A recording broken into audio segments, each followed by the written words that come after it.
As anglers, we've all been there, spending hours on the water, casting our lines, but struggling to locate those elusive fish. Well, fear not, because in this video, I'll be addressing this very problem head on. I'm Jason Bagland, and today we're diving deep into a common challenge that many anglers face: not knowing where the fish are holding. Whether you're a beginner or a seasoned pro, knowing where the fish are holding is essential for a successful day on the water. It's time to arm ourselves with valuable tips, tools, and techniques to help us catch more fish.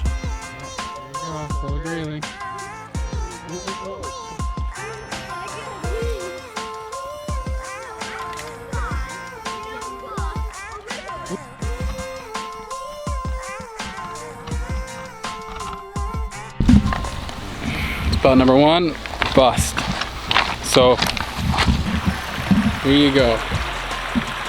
If you were to look at this spot, where do you think fish are going to be sitting? Actually, they'll sit in quite a few spots here. So you got a little feeding pool coming in over here. You got one over there. You got one right here. So now, right where this water comes in, right?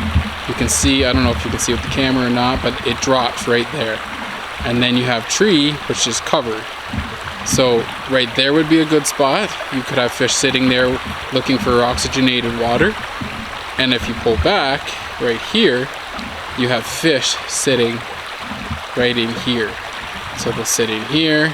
And then if you look, there's a tree right there. And it's a nice deep pool. So there's a good chance all throughout this, there's going to be fish stacked up. And you can kind of see where there's a bit of a back eddy right there. I'm going to try that first. I'm going to start down and I'm going to work my way up. So if there's any fish up further, hopefully, in theory, I'm less likely to spook the fish up further. We'll see. I'm kind of looking, I might catch a bigger one here, but chances are there's going to be a bunch of small fish in here. There probably won't be very big ones in here, but that's okay. There's actually a pool right there. That one right there, that's the pool I really want to fish. So I'm going to put camera facing down that way in hopes I don't spook the fish. I'm going to try and see if I can get an eat, maybe get a dry fly eat. I might have to change my dropper because I'm not getting hit on it. And grayling are very known for hitting dry flies. So let's try this out. Now we're being careful not to try and, oh, there's a fish right there, to cast a shadow. Doing my best anyway.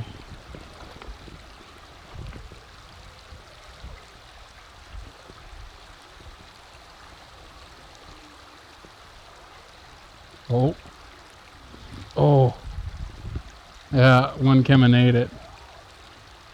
Little grayling. He came up for it. So they're sitting, like I said, these fish are sitting right by, they're kind of sitting here, but I think they're going to be sitting mostly by the tree because that's where they feel the safest.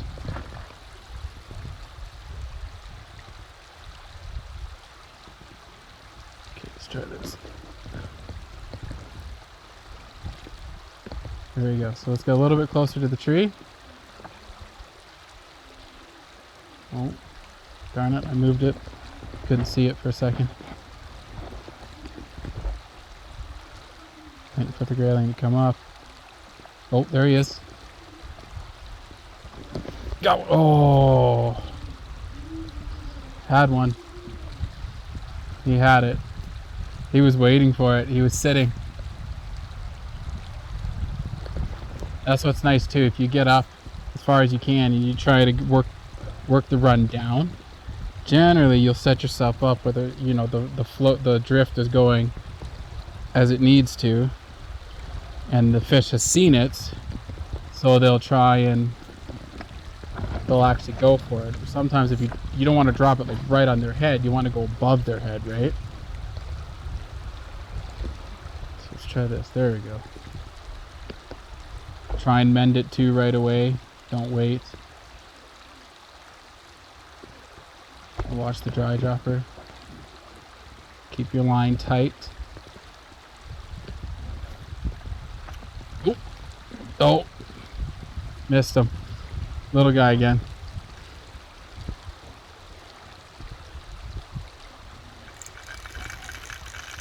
Too much line out. Try to make sure you don't have too much line out too. I'm so bad for that.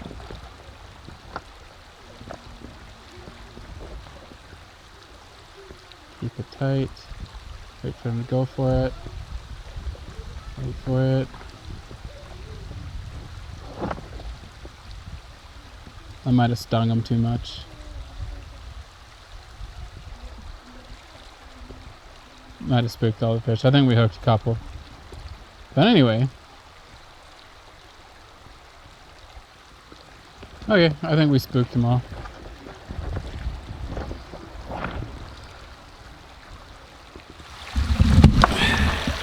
Okay, so that's our Tidbit Tuesday. When you're looking at it, so as you guys seen, hopefully anyway, on either camera, I don't know. So I was getting hit. So here's the run. Okay, here's the whole run. Now there's fish all throughout this run. Now the fish, now they could be right there, right under that tree. But I was getting hit and I had a couple come out under the tree there. And the nice thing too is sometimes when you on these runs, right as you get around there, there's a hole there and the fish were sitting on the edges of it. Kind of right where you see the foam on the water. So wherever you see the foam usually, that's kind of where you want to go. It's a good place to try, it's a good place to start. Sometimes work your way on the inside first and then work your way out to the outside because you might have fish sitting on the side of the bank. So I hope you enjoyed this Tidbit Tuesday. If you guys have anything you'd like to talk about, I have a ton of subjects I'm going to talk about. Some fishing, some camping, just like little tidbits. Quick, easy, nothing real crazy. Hopefully to help educate you guys on how to catch fish in a river. And honestly, it goes like these principles apply to almost every type of river. The only difference is type of fish and where they generally like to sit. But that'll be another time. And how you adjust that to rivers can be dependent, right? Thank you for watching. Don't forget to like, subscribe, and we will catch you guys on the next Tidbit Tuesday. Life's an adventure. Go out and find yours. Ciao, guys. So much to fish. Pretty. Here he goes. Goodbye. Thanks for playing. What a pretty fish. Nice. So next time you find yourself out on the river, try these tips. You never know, it might be the thing that changes your whole day around. Don't forget to hit that subscribe button, smash the notification bell so you won't miss any upcoming videos. Let's make this fishing season our most successful yet.